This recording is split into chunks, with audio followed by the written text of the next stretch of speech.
Nama saya Reginald Laisina, saya dari kelas 11 IPA 1. Saya ingin membaca teks monolog karya Putu Wijaya yang berjudul Tua. Di depanku berdiri seorang yang barangkali aku sudah kenal benar.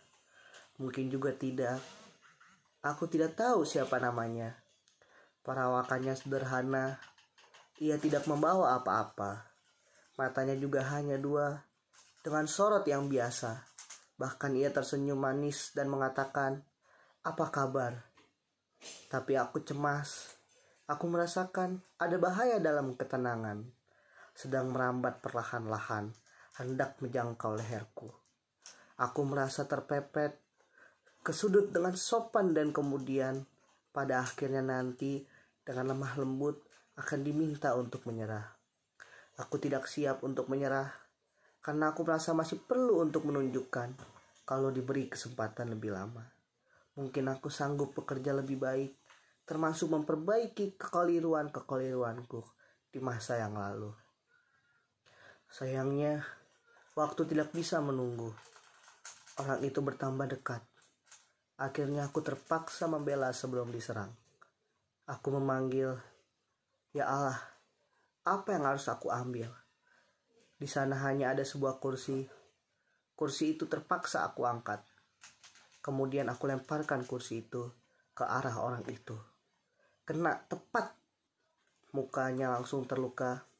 Darah menetes dari dahinya, masuk ke dalam matanya. Matanya itu terpejam. Lalu darah tergelincir ke atas. Pipi bercampur dengan air mata. Tetapi langkahnya tetap diayunkan menghampiriku. Aku jadi panik. Aku berteriak minta tolong. Panik aku gapai telepon untuk memanggil polisi. Tetapi ada orang bicara terus di dalam telepon.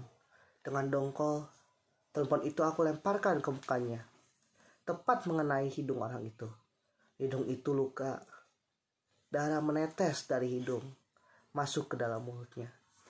Mulut itu bergerak, lalu dia meludah. Dahak yang kental. Aku mundur, merapat ke tembok. Dia mulai mendesak. Aku bersingsut ke sudut. Sekarang aku coba menendang, kemudian memukul. Sesudah itu menggigit. Aku kalap. Aku ngamuk. Aku tak melihat apa-apa lagi. Orang itu sudah terlalu dekat. Baunya terasa. Tubuhnya menyentuh. Aku dilandanya. Tidak, aku gepeng. Aku juga coba melontar. Tapi tak berdaya. Tak ada gunanya. Aku coba lagi berteriak. Tapi suaraku juga sudah habis. Tenagaku terkuras. Akhirnya orang itu masuk ke dalam tubuhku. Ia masuk ke dalam jantung. Ia masuk ke dalam kepala. Ia masuk ke perut. Mengalir ke seluruh tubuhku. Ia menusuk ke dalam sanubariku. Ia menjalari sukmaku. Aku menjerit dan melenting. Oh, itulah monolog karya Putu Wijaya. Terima kasih.